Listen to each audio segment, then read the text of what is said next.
I'm gonna make a juice today. It's kind of the same as I've been doing. Murphy's gonna help me, of course. It's gonna be 2, maybe 3 inches of ginger. I'm gonna do 4 big carrots.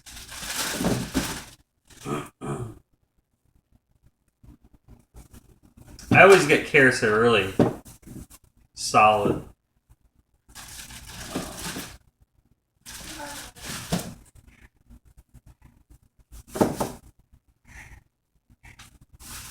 And then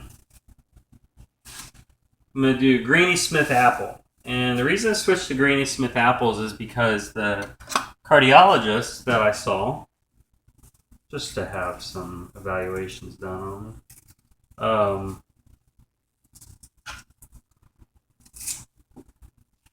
he recommended them because they have the highest, basically they're green apples.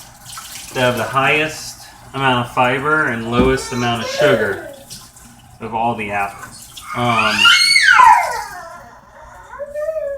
you doing, son? My neck's stiff because I have a new pillow. That's been the pillow I've been using. So anyway, I have to say that I feel immensely better now that I have cut out Cokes. I think Cokes really were kind of an addiction of sorts. It's funny because I always used to just have a couple. Maybe one every couple of weeks. There's Marky. He needs a haircut. Starting to look like a hippie. All that hair. Say, Daddy, give me a haircut. I'd give him a buzz cut, but his mom would freak out. Anyway, my lower back was really hurting. Hey, what, Sonny? You're going to help me. You're going to help me. You want to help Daddy now. I understand. So I really cut out Cokes altogether. I've noticed that I've been feeling a lot better. In fact, I was getting up and it was hurting so bad I was kind of wincing. Now, I've been going to the chiropractor for about 6 straight months. Every other week on average, I would say. And they've straightened out my back. I feel good. I feel a lot better. And it's just,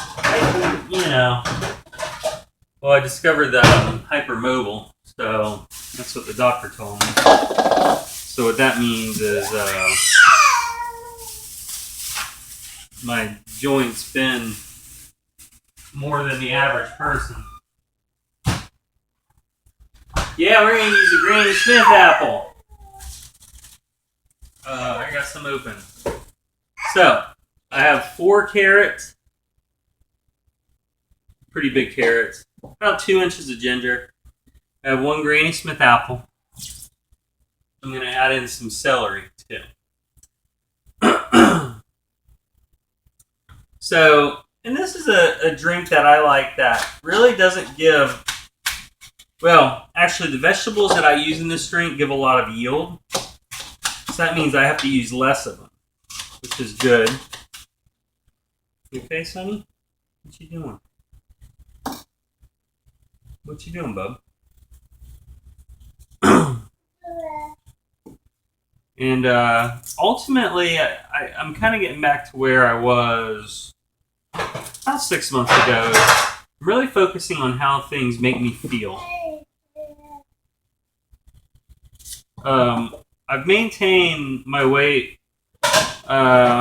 Basically, I've been in a high 170s, like 177 to 178, and I think I have gained a little bit of muscle. I've been working out enough too, and I've increased my protein intake as well.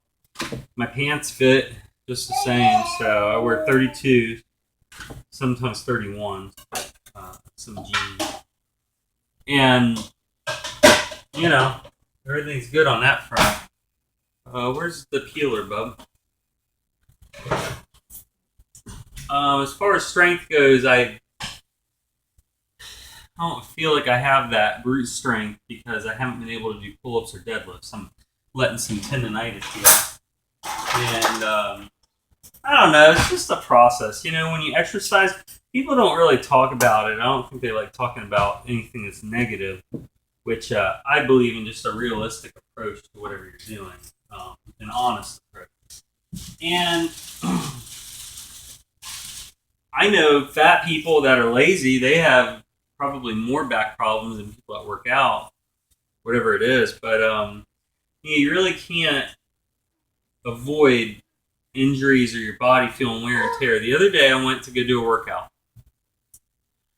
And I tried stretching out as usual. And I didn't have any energy. I warmed up, did my usual warm up, which I do about 7 miles per hour on the treadmill for a couple minutes.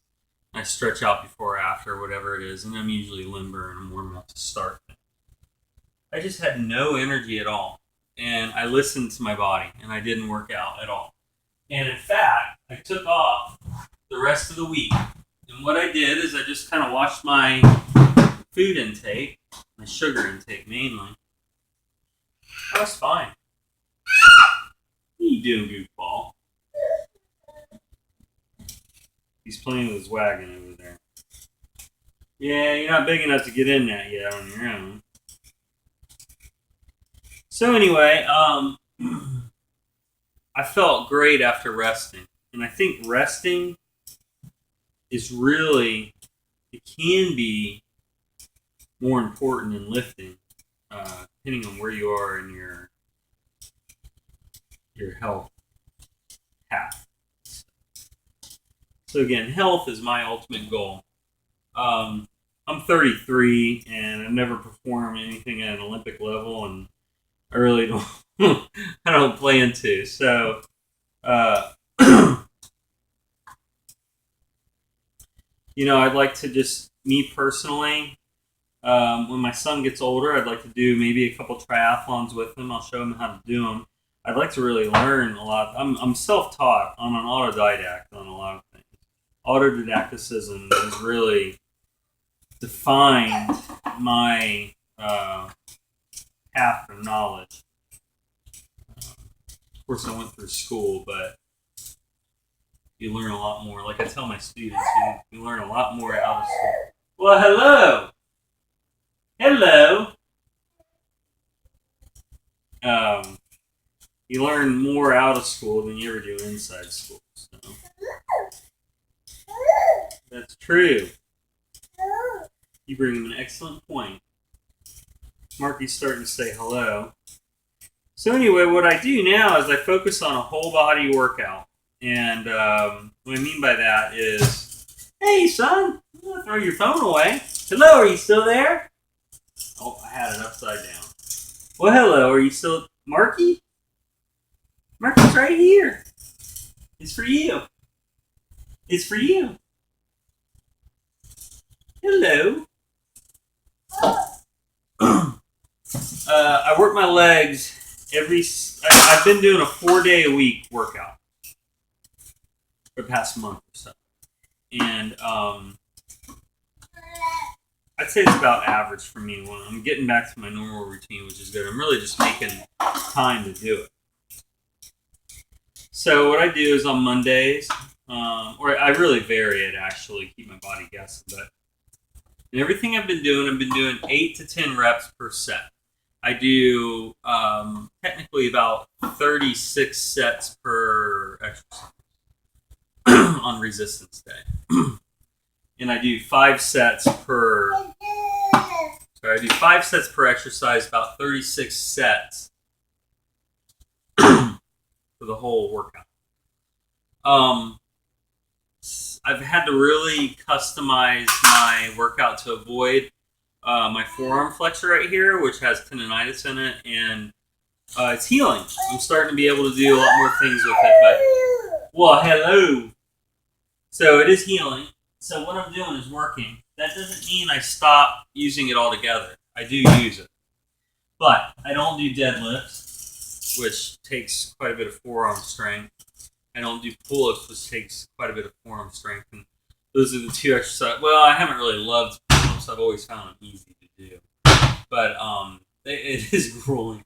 But deadlifting, I love doing. I have to say, deadlifting and pushing trucks is probably my favorite. I haven't truck pushed in years, and I want to get back into it. So, other than wrestling, I would say that is the best cardio workout you can get. Is pushing trucks. It is very difficult to do after the first couple sets. So I do bodyweight squats with like holding 25-pound dumbbells. I do 20 sets of 20 reps. I do 10 lunges with barbell. Add maybe 5-10 pounds, depending on what it is. Between 8 and 10 reps every single time. I just do bodyweight calf raises because the gym I go to doesn't really have a calf machine. And then I go over and I do an ab, like a chopping, almost like an axe chopping an axe. I grab the cable and I pull like that, and I do sets of 10 with, I was using 70 pounds the other day on each side. So I still get my lat exercise in. I grab the lat bar and I pull it down, which is an old triathlon exercise I did for swimming. And I put about between 50 and 60 pounds on that. I do sets of 10, 5 sets of 10. And then I do push-ups as well. My rotator cuff's kind of bugging me too. Actually, it's really bugging me. But it's on my left arm, so I think it's tied in with the tendonitis, which is okay. I've always dealt with shoulder things. So I take it easy. I kind of take a little bit of a closed grip, and I just do 5 sets of 20 push-ups just to keep my pectorals and in my front delts and my triceps. And I even vary it, and I'll do dips one day too. And I can easily do 5 sets of 10 on dips. I've always been fine on dips. Never had any trouble with those as well. So I'm staying strong, and I'm keeping and I actually am. I take advantage of injuries, and I think everyone should take advantage of injuries. What I mean by that is injuries really challenge you to find different ways to stay healthy. Usually less intrusive ways, or less demanding, or less taxing ways of doing things, which I think is always good. Hang on, Mark. Put this back in. Yes. You goofball. You fucking go. Oh, almost. Smell that carrot. Woo.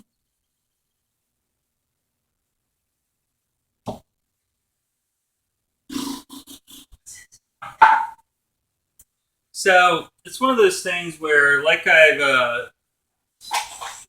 going to use those. Yeah. So that's my routine on Mondays, and I do five sets of all of those. Oh, and then I end it with abs and prone hyperextensions for my lower back. And I do like 3 sets of 25 on my abs, saying 3 sets of 15 to 20 for my lower back. And I don't want to work that too much, but once a week, I think. I work it twice a week, actually. I remember reading in Arnold's Encyclopedia of Bodybuilding that it takes the muscle fibers in your lower back more time to heal. So he recommended doing prone hyperextensions and isometric back exercises only once a week. And everything that I've ever learned, not necessarily nutrition, but of bodybuilding or weightlifting in particular, has been from Arnold Schwarzenegger. So I thank him for that. His book is excellent. I bought it when I was 15, I think. Huge book. I've read it so many times the pages fell out years ago. And he's definitely a genius. He's one person I definitely admire. So that's a good thing of food. So anyway, and then on Tuesdays I do a sprint thing where I do sprint days, what I call it. And I'll go on, I really don't like running machines unless I'm doing sprints, so I'll do 1 minute for each speed. I start out with 6, 7, 8, 7, 6. The next round I go 7, 8, 9, 8, 7. And I'll do 7, 8, 7, 8, 7. And in between I do an elliptical on level 20, which is basically 90 to 95% of the capacity it allows, basically almost complete resistance the machine allows. And I do 30-second sprint as hard as I can. It's a full body thing. 30-second rest. I go alternate 5 minutes back and forth for a 30-minute workout. It usually takes me about 40 minutes to do because I rest a little bit in between. And then I go for a 4-mile run I've been doing down here. And then I vary it. I do a cardio/resistance day where I might do some dips or something. That, in addition to increasing my protein intake, I feel pretty good, especially now not drinking the Cokes. It took me 2 days, and I could tell immediately by not drinking soda that, attaboy, easy with it, that I could tell a physical difference. I woke up and I wasn't in just agony. And that's what I think, like I've said before, the real cost of eating badly isn't really immediate, it's long term. I think that's why people get distracted. Plus, when you have caffeine in addition to sugar, it's very addictive. Truly, sugar is like an addiction. I like eating certain things with sugar. I can't really handle calorie dense things like ice cream anymore. Like a lot of ice cream, I can handle some on occasion. Otherwise, too much really makes me ugh. But ice cream's great. I mean, I kind of eat healthy 75 to 85% of the time, and that way when I do want something, I basically can have whatever I want. It's just not very frequent. So that's my workout. I feel pretty good with it right now. I really wish I could get back into like bodybuilding or powerlifting and stuff, but like I said, I think I'm 33 now, and I'm definitely, I'd say I'm at peak health. Did you throw this in here too? This is your mama. Stevia. People online talk about Stevia. That's sweet stuff. That son. And in addition, I have a spinach smoothie. I have a lot of spinach every day. I'm just doing what I can just to stay healthy and stuff. I think it's okay to wane in your age a little bit. And I plan on being active the rest of my life. So, all right, bub. We'll make this juice. Okay, say bye.